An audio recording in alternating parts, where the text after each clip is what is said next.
Before dawn, the old man rose to leave. At the threshold he turned, resting those ancient eyes upon Eva. He spoke blessings like wind rustling sacred leaves. Then, "Woman of beauty, you shall bear a son. But heed me, never shall you shed a tear for him, lest sorrow find him too." To Akinduro he gave a simple wrist bead, dull with age. "When trouble seeks your house, use this as you feel." Then, as dawn broke and birds claimed the sky, the stranger vanished into the rising mist. A Child Who Stole Tears, Part 2. And so, just as the old man had promised, joy found its way back to Akinduro and Eva's home. When their baby boy was born, the whole village of Ita-Elewa gathered once more. Drums thundered into the night.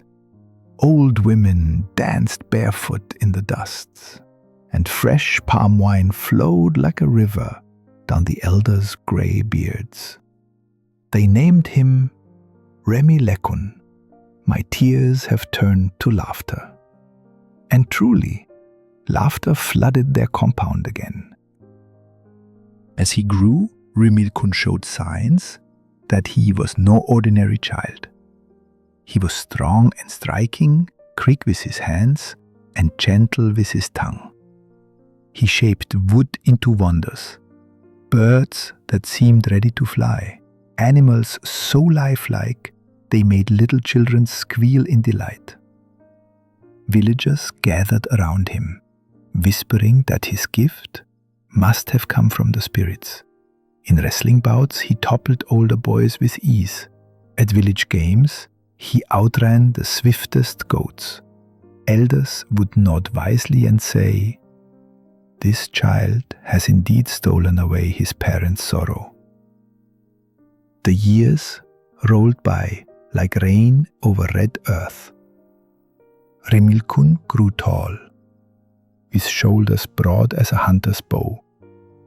He loved his aging parents dearly. He fetched firewood for his father and pounded yam for his mother when her hands grew weary. Eva, when no one watched, would look at him and remember the old man's warning, "Never cry over this child." She locked that promise deep in her chest. Remilkun's voice was honey at dawn. Every fourth night, when he sang at the Holulu festival, maidens would sway like tall grasses in a breeze, throwing secret glances and shy smiles. Yet, though many dreamed of him, he stayed upright in his ways, never boastful, never reckless. His feet were planted firmly in his father's ways. It was during one Harmattan moon that Remilkun's eyes settled on Tsegilola, called Tsegi by those who loved her. She was the only child of a wandering trader and his quiet wife who had drifted into Ita-Elewa years ago. No one knew where they came from. No one ever asked. Whispers said they were not of this world, spirits in borrowed flesh. Yet Tsegi moved through the village like a morning dove, soft, diligent, kind.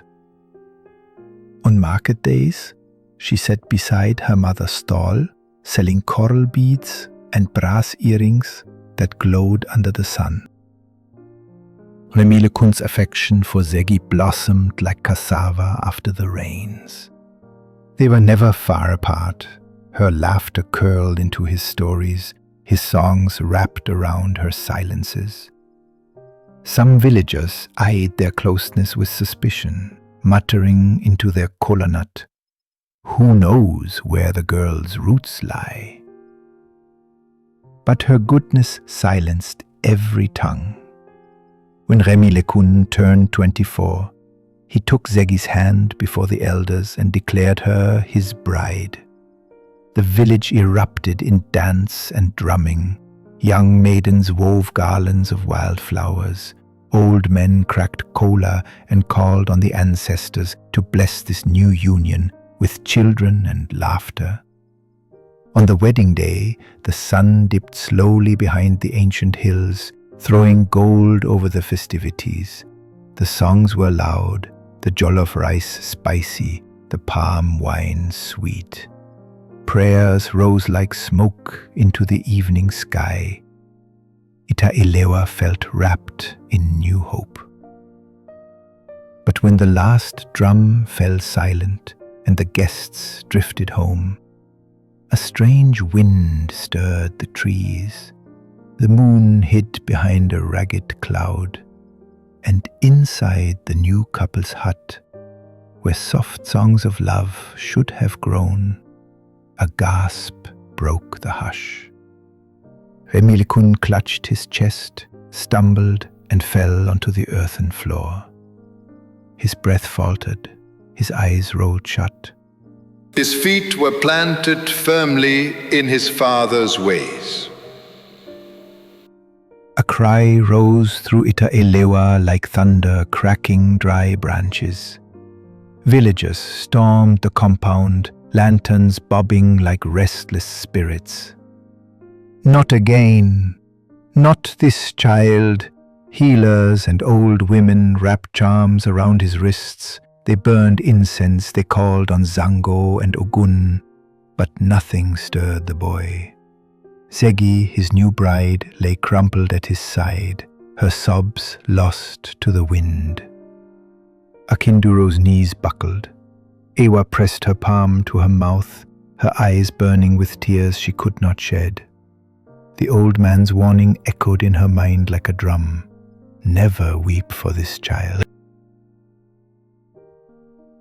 At dawn, the oldest herbalist, bent like an ancient yam staff, arrived, his bag of roots and secrets swinging at his side. He cast cowries and scattered powder on hot coals. The smoke curled and spoke of hidden things. "It is Zegi," he rasped, his eyes milky with vision. "Her blood is not as yours. She is Abiku, spirit-born, bride of the unseen. Her people bargained with Oloileke, the keeper of beads, that she would live only if she wore the sacred waist bead always. Now, her spirit husband has come for revenge, for Remi Lekun has stolen his bride of shadows." A cold wind swept through the room. The villagers trembled. No one in Ita-Elewa had the power to break such a bond. Ewa's hands shook as she clenched her wrapper. The tears fought her lids. How could a mother not weep to see her only child slip away? Akinduro's eyes darted to a corner of the room, to an old calabash covered in forgotten dust. With shaking fingers, he cracked it open. Inside lay the bead the stranger had given him many seasons ago. "In any trouble, use it as you feel." The old man's words sang in his ears like a ghost's whisper. He knelt by his son, his bones creaking like old doors. With Ewa's help, he tied the bead around Remi Lekun's wrist. The room fell into a silence so heavy it pressed the air thin. They waited, two old hearts beating beside one that no longer did. Then, as dawn cracked a hole in the sky, a single sound broke the darkness. Achoo! A sneeze sharp as a cock's crow. Remi Lekun's chest lifted, his fingers twitched, his eyes fluttered open, catching the flicker of the oil lamp. His mother pressed, her lips tight, her eyes shining with unshed tears that would never fall. Akinduro held his son's hand in both of his, breathless, whispering thanks to whatever spirit still walked with them. Outside, the wind sang through the tall palms. The stars winked at Ita-Elewa, a village hidden between rivers and hills, where once more sorrow had lost its grip. And so the story of the hunter who waited, the mother who swallowed her tears, and the child who turned weeping into laughter, was told by firesides for many moons and many moons to come. The end. If you have enjoyed The Child Who Stole Tears, leave a comment, please share it, like it, and subscribe. This would encourage me to bring you more beautiful tales that come to